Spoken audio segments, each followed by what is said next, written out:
ቋንቋ ንመሃረሉ ክልተ መንገዲ ኣሎ ብቋንቋ እንግሊዝ ሓደ acquiring ይባሃል either we acquire it or we learn it ወይ ንመሃሮ ወይ ከዓ acquire ምናልባት ይሰርጽ ምናምን ትመሃር ከም ዘለካ ከይተረዳእካ እቲ ቋንቋ ዝዛረብካ ከባቢካ ስለ ዘለዎ ጥራሕ ስኢልካ እሶም ዝበልዎ እንዳደገምካ እቲ ቋንቋ ከይተረዳእካስ ትውንኑ ዓይነት እዚ እንታይ እቲ ከምቲ ፈርስት ላንጉዌጅ ዝመሃር ከምቲ ቋንቋ ንምሃር እዩ ነፍሲ ወከፍ ተሓሲብኩም ሕጂ ቋንቋ ትግርኛ ክትመሃር ከለካ ትመሃር ከለኽን ቋንቋ እንግሊዝ ትመሃር ከለካ እንደሎ ፍልይ እንታይ ቋንቋ ትግርኛ ትመሃር ከለካ ይረዳእካ እዩ ቋንቋ እንግሊዝ ግን ምስ ዓበና ቤት ትምህርቲ ሄድና ንምሃር ስለዘለና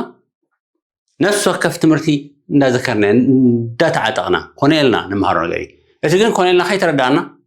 ተረዲእና ንምሃሮ ነገር የለን ወይ ኮነልና ንምሃሮ ነገር የለን ስኢሊ ኣኳየር ድኸውን ስለዚ ቋንቋ እንግሊዝ ብኸምኡ መገዲ ክትመሃሮ ንከሎ probably ዋላ ኣባና ይከኣል ኣብ ደቅና ግን ይከኣል እዩ ዝተፈተነ ሩኡይ ውፅኢት ዘምፀአ ኣገባብ ኣሎ ኣብ ክንዲ ዝመሃርዎ ኣብ ክንዲ ቤት ትምህርቲ ክንመሃርዎ ቤት ትምህርቲ ቅድሚ ሃዶም ቋንቋ እንግሊዝ ክኢሎም ከም ዝኸዱ ደቂ 7 ዓመት ክኾን ከለዎስ ቋንቋ እንግሊዝ ብመጠኑ መሊኾም ክዛረቡ ክሰምዑ ይኽእሉ እዮም ክኸዱ ኣዝዩ ቀሊል እዩ ነዚ ከዓ ቁርብ ዓቕሚ ናይ ወለድ ጥራሕ እዩ ዘድሊ ኣብዚ ዘድሃበት ሓንቲ ቪድዮ ሰሪሕና ቀዳማይ ነቲ ቆልዓ ካብ ስራሕ ምፅእ ኢልካ where is my boy where is my girl where are you what are you doing ድብላ ቀለልቲ ነገራት በዚአን ጀሚርካ ቋንቋ ኮይንኩም ትስምዑ ንዓን እንዳደገመ ገለ መሰረት ሒዙ ድሕሪኡ ብፊልምን ብቪድዮታት ብጌም ኣሎ ሎሚ ብዝተፈላለየ መገዲ ከዕብዮ ይኽእል እዩ መትሓዚ ቁርብ መእተዊ ተትሒዝና ቆልዓ ልዕሊና ዝመልኮ ዝብል ቪድዮ ሰሪሕና ናታ መቐፀልታ እዚኣ እቲ ኣኩዚሽን ንብሎ ዘለና ግን ነቲ ንምህሮ ተምሃራይ ነቲ ንምህሮ ቆልዓ ወይ ንውላድና ብፍላይ ቋንቋ ንምህሮ ከም ዘለና ኮይና እዚኣ ናውንያ እዚኣ ቨርቢያ ከምዚ በል ከምዚ ትበል ዘይኮነ በቃ ንዕሎ ጥራሕ ሰኢልና ናቱ ኣብ ቀዳማይ ቋንቋ እታ ኣደ ገና ወዲ ወርሒ ኮላ ቆልዓ ትዕሎ ስኢላ ትዕሎ ትውዕል ስማዕ ይስማዕ ከም ዝንጋ ዓይነት ድሓር at some stage በብቁርብ በተን ቀለል ተቓት ገይሩ ከድምፅ ጅምር ነቲ ሰምዑ ዘድምፅ እምበር እዚኣ ናውንድያ እዚኣ ቨርብ እዚኣ ቅንዕቲ ድያ እዚኣ ጌጋ ኣይሓስብን እዩ ለዚ ብኸምኡ መልክዕ ደቅና ክንምሮም ንኽእልና ኣብቲ ዝናእሰ ዕድሚኦም ተንደልዮም ቋንቋ ተን ኣብ ገዛ ቀፀል እንደግመን ሓረጋትን ቃላትን ኣፅኒዕና ንርእሲ ኢና ንዖም በአን ጥራኻ ንዛረቦም እሶም ከዓ ነቲ ቋንቋ ከም ቋንቋም ክንመልኮም ጓር እዩ ስለዚ ሎም መዓልቲ ነዚ ክንበፃሕና ኣኩዚሽን ኣክንዲ ንምሃሮ እንዳተጨነቕና ስኢሉ ኣኳየር ከም ንኸውን ከም ዝሰርፅ ዝገብር ኣገባብ በተን ኣብ ገዛ መዓልታዊ ዝድገማ ሓረጋትን ሕቶታትን መልስታትን ክንመሃር ዘለና ምስ መግቢ ዝተኣሰር ምስ ደቅና ዴይሊ እንደግሞ ነገር ኣክንዲ ብትግርኛ ብእንግሊሽ እንዳደገምና ክንመሃረሉ ነዚአን ክሪና ማለት እዩ your food is getting cold ከምዚ መግቢኻ ዝሕለካ ኣሎ ንዓ ብላዕ ንዓ ቁርስ ሓውሰድ ንዓ ተመሳሕ ዝብላ ቃላት ዳርጋ መዓልታዊ ስለምለ ነዚአን ብእንግሊሽ ኣፅኒዕና ብእንግሊሽ ረሒልናዮም ዘምፅኦ ለውጢ ኢና ንርኢ ስለዚ your food is getting cold መግቢ ዝሕለካ ኣሎ መግቢኻ ይዝሕለካ ኣሎ your food is getting cold ሕጂ መግቢ ብውዑይ ክበልዖ ዘለዎ ኣክንዲ ዝሕለካ ኣሎ ይውዕካ ኣለዎም ክንብል ኢና ንኣብነት ኣይስክሪም ኣክንዲ your ice cream is getting warm ይውዕካ ኣሎ ስለዚ ይውዕካ ኣሎ ይዝሕለካ ኣሎ ዝብል ቃላት ንስትራክቸር እዚኣ ኣፅኒዕና ነተን ይውዕሎ ዝበሃል ዘሎ ነገር ጥራሕ ነዚኣ እንዳቐየርና ንብዙሕ ነገራት ትቀመላ ንኽእል ኣብ ሰሪና come and have your lunch come and have your lunch ኣብ ትግርኛ ክልተ ቃላት እያ ንዓ ተመሳሕ ሕጂ ኣብ እንግሊሽ ግን come lunch ክንብላ ንኽእልና ስለዚ ስትራክቸር በበይኑ come and have ዚኣታ መእተዊት come and have your lunch come and have your breakfast ንዓ ቁርስካ ብላዕ come and have your dinner ንዓ ትራርካ ብላዕ ግድነት ሃብ ኣይኮነን ሕጂ ንዓ ዕዮ ገዛኻ ዓይነት ኮይኑ come and have ክንብል come and do your homework come and do your work come and clean your bedroom ንዓ በደቀስካ ፅርዮ ንዓ ዝግበር ትብል ብክልተ ቃላት ትግለፅ ትግርኛ እዛ ስትራክቸር እዚኣ ተፅኒዕና ነዚአን ጥራሕ እንዳቐየርና come and have your lunch ንዓ ተመሳሒ እዩ come and have your dinner ንዓ ተደራሪ come and do your homework ንዓ ዕዮ ገዛኻ ስራሕ come and clean your shoes ንዓ ጫማኻ ኣፅርዮ እዚ ሕጂ ብተደጋጋሚ ንብሎ ስለዝኾነ መዓልታዊ ተደጊምና ኣሎም ከይተረድኦም ቋንቋ ቅድሚ ቤት ትምህርቲ ምኻዶም ይመልክዎ እዩ ተሓሳብ who cooked this food كل جيم لقى هو من سريع هذا مقبي كتعم قالن ما نقى تداغامي who cooked this food ذا مقبي من سريع هو let me put a question mark here okay it's delicious طعمي it's tasty تمام صار tasty طعمي delicious كأزي طعم نوبال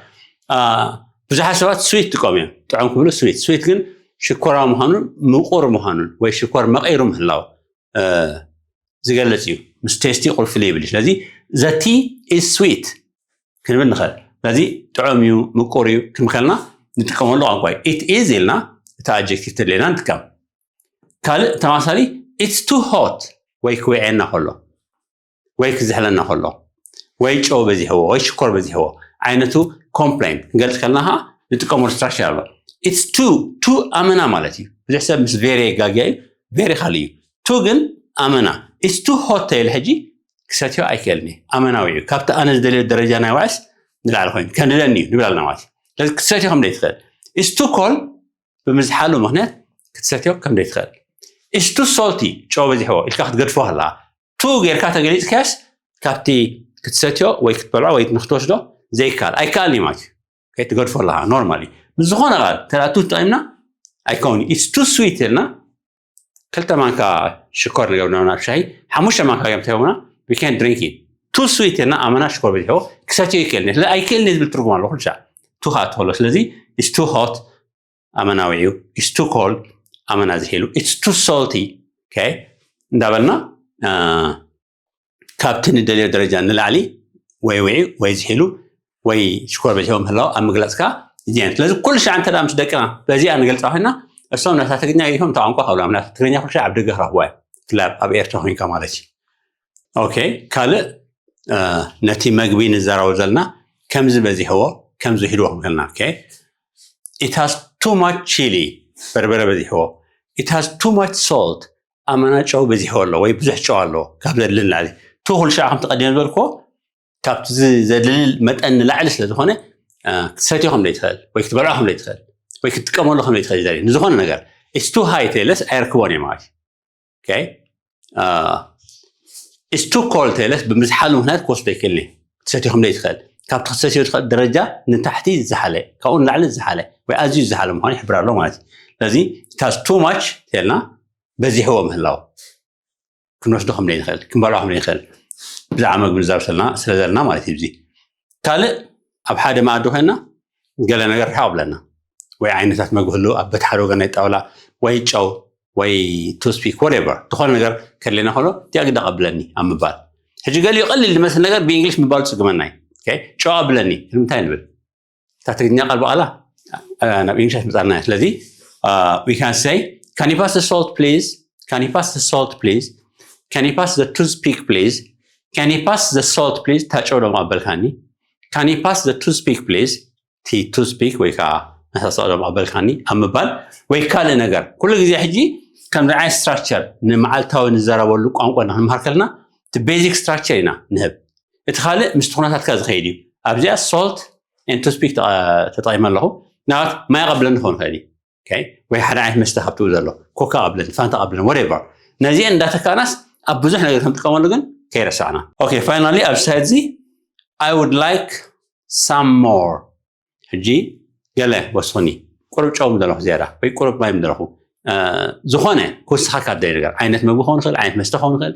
ወይ እውን ኣብቲ መግቢ ክውስኽ ዘለዎ ነገር ከም ጨው ከም ገለ መሳርሒ ክኸውን ይኽእል ስለዚ I would like some more ቁሩብ ዝያዳ ከምዚ ምደለኹ ቁሩብ ማይ ምደለኹ ቁሩብ ጨው ምደለኹ ቁሩብ ከምዚ ኣቐብለኒ ከምከልናኻ I would like some more ኢልና ዘድልየና ነገር ኣብዚ እንዳእተና ሰባት ክቐበሉና ወይ ክውስኹና ክንሓት ንኽእል ካብቲ ንብልዖ ዘለና ዓይነታት ምግቢ ሓደ ዓይነት ክኸውን ይኽእል I would like some more veggie ቁሩብ ዝያዳ vegetable ምደለኹ I would like some more chicken I would like some more rice ቁሩብ ዝያዳ ራይስ ወይ ሩዝ ወስኸኒ ኣብ ምባል ንጥቀመሉ ቋንቋ ማለት እዩ ስለዚ እዚ ቋንቋ እዚ ከምቲ ኣብ ቤት ትምህርቲ ንምሃሮ ብትምህርቲ መልክዕ ዘይኮነ እዚኣ ናውንያ እዚኣ በርቢያ ዘይብሉ ንደቅና ስኢልና ተደጊምና ኣሎ ኣብ ክንዲ ዝመሃርዎ ኣኳየር ገብሮ ኣኳየር ማለት ስኢሎም ቀስሙ ከምቲ ቋንቋኦም ማለት እዩ ስለዚ ከይጋገ ዝብል ሓሳብ የለን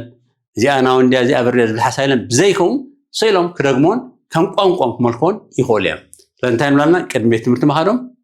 ቋንቋ እንግሊዝ መሪሖም ከም ዝኸዱ ምግባር ደቂ 7 ዓመት ኮይኖም ትምህርቲ ክኸዱ ከለዉ ቋንቋ እንግሊዝ ክኢሎም ወይ ከዓ መሰረት ሒዞም ክኸዱ ከም ዝኽእሉ እዚ ከዓ ንኩሉ መሰረት ክኸውን ከም ዝኽእል ዘየጠራጥር እዩ then I'll see you in the next video the same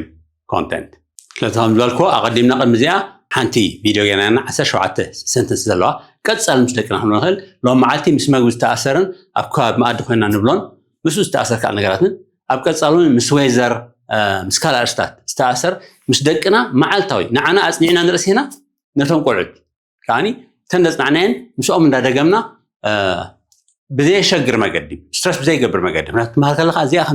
خمزة سلزلو قروي شجري سيكا تعلم كلها كم تقوم واحد مار فزخاني أزي حاجة زخاني خيري don't forget to subscribe share and like this video I'll come with another similar video see you in the next video